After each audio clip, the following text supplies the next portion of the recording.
Chapter 15. At the Russet Monster's Rest. Devonshire fell into a chair at her reserved table in the pub and sighed deeply. A tall, lanky elf with long hair and dark clothes slid a tankard over to her. She drank deeply from it. The pub was well appointed, and crowded. The patrons were a mixed bunch. Many soldiers in uniforms, students and mages from the academy, wary underground merchants, and a scattering of the troglodyte locals. The languages that combined to form the buzz in the room were almost as varied as the races filling the seats. Their table was along an elevated platform at the back of the pub, giving a wide view of the patrons, but shadowy enough for privacy. "Let me guess," said her companion. "He's so big." "You have no idea, Greywind," she growled. "It's like he's nearly 50. She shook her head. It's like there's no elfish blood in him at all." Greywind shrugged. "Well, they say a god's blood runs true."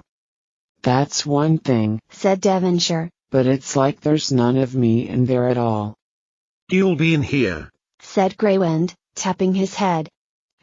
"You get to raise him and place all the idiosyncrasies and neuroses he'll carry with him for the rest of his life."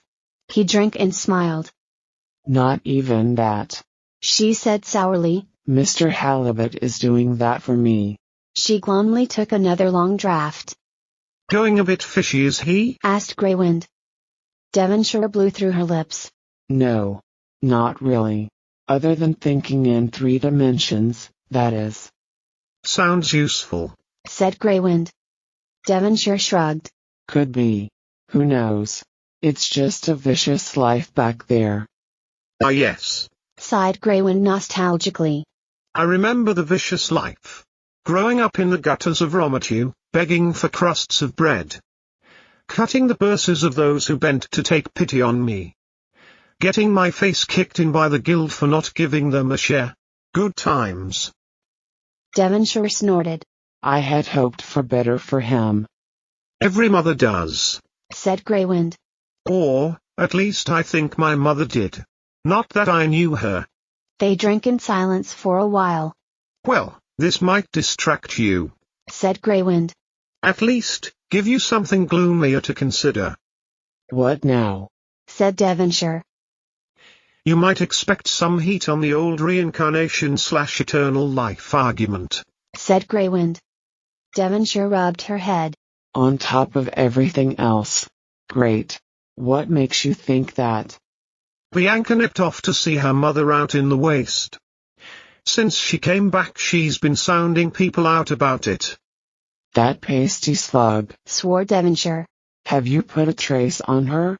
Her defenses are good. She's almost as paranoid as her mother."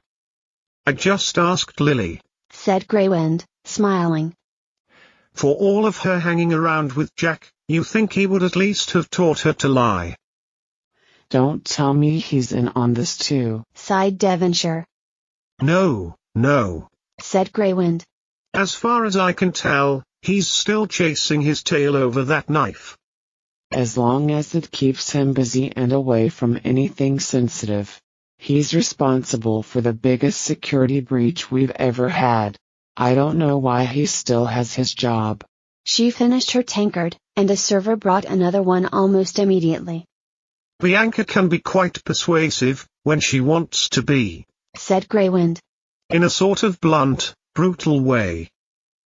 "Don't tell me you're starting to fancy her like you did her mother," said Devonshire. "What?" sputtered Greywind. "No, never. Not at all. You totally misunderstand. I admire Gothar's methods. I don't think it would work out personally. She married Moss after all."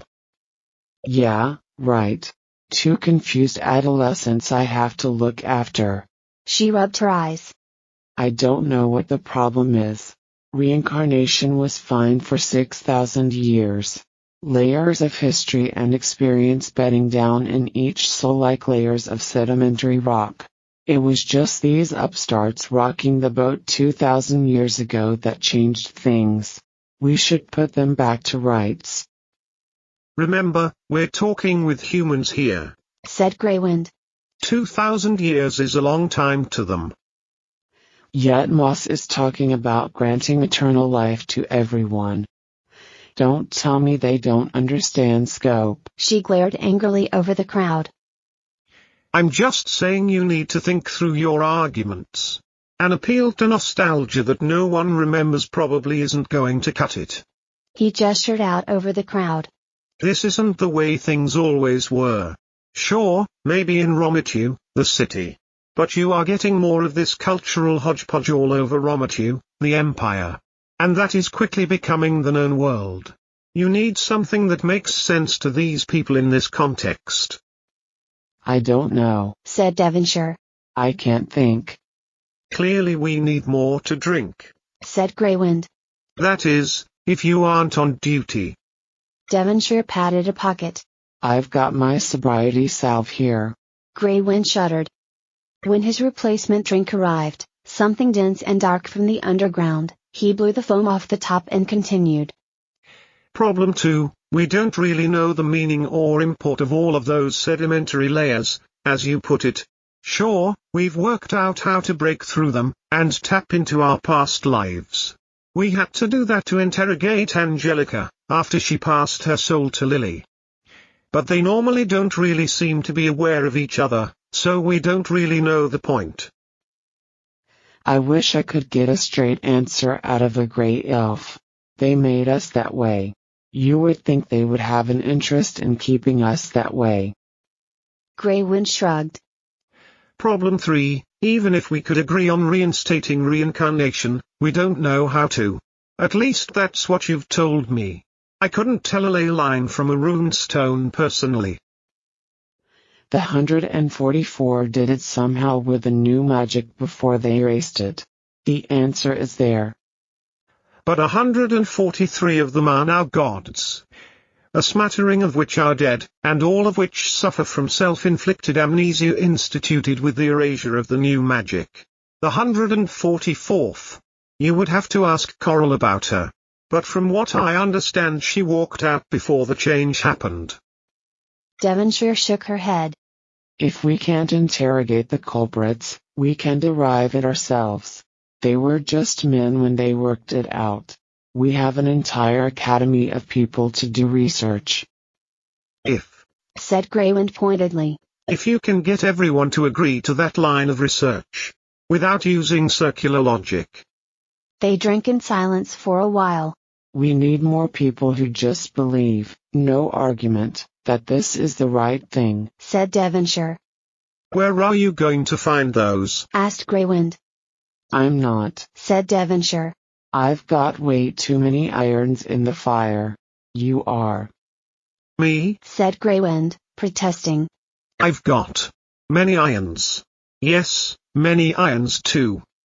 Damara, said Devonshire. She would understand the importance of this. Go talk to her. I don't think she'll be too happy to see me, said Greywind.